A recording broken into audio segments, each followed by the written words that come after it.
Alors tout simplement pour pouvoir réaliser un forçage de carte à une main, il va falloir réaliser tout simplement une coupe charlier, donc une coupe à une main. Donc vous pouvez retrouver le tuto en fiche juste en haut ici, ou vous retrouvez éventuellement le lien en fin de vidéo.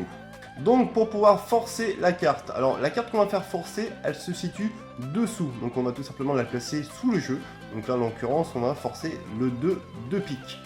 Donc pour pouvoir la forcer, on va couper, réaliser notre coupe à une main, et au moment de rabattre le paquet supérieur et de le mettre dessous, la carte qui est dessous, donc le 2 de pique qu'on veut faire forcer, on va la décaler légèrement à l'intérieur avec notre index. Donc on prend notre index, pose dessus, décale la carte légèrement sur le côté pour qu'elle dépasse légèrement du jeu, et ensuite on peut ramener le paquet par-dessus et rabattre.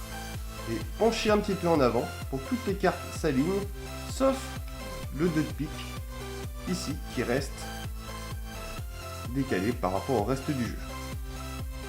Ensuite, pour pouvoir forcer la carte, vous pouvez utiliser plusieurs méthodes. Déjà, là où on a contrôlé la carte qu'on veut forcer, on peut tout simplement feuiller le paquet jusqu'à entendre le petit clic, parce que vu que la carte est décalée, ça va faire un petit cran quand vous allez feuilleter le paquet.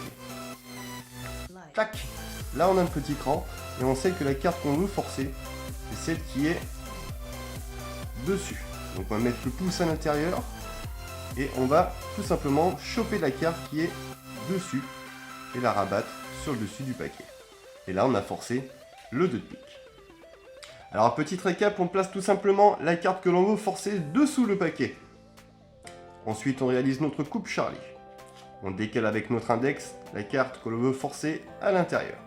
Ensuite on ramène les paquets, on égalise tout ça, et on laisse déplacer légèrement la carte que l'on veut forcer à l'arrière du paquet. Ce qui fait que ça fait un petit cran. On va faire notre effeuillage en demandant de dire stop quand vous voulez. Dites stop quand vous voulez.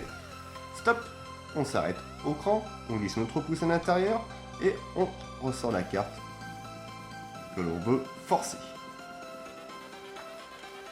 Et ben voilà, j'espère que mon contrôle à une main vous a plu. Ça reste quand même une manipulation compliquée à réaliser, ça va vous demander quand même pas mal d'entraînement. Donc je vous invite à vous entraîner devant un miroir, devant une caméra, avant de réaliser devant un public. Sur ce, c'était William Thérèse, je vous dis à très vite pour une nouvelle vidéo. Ciao, bye bye.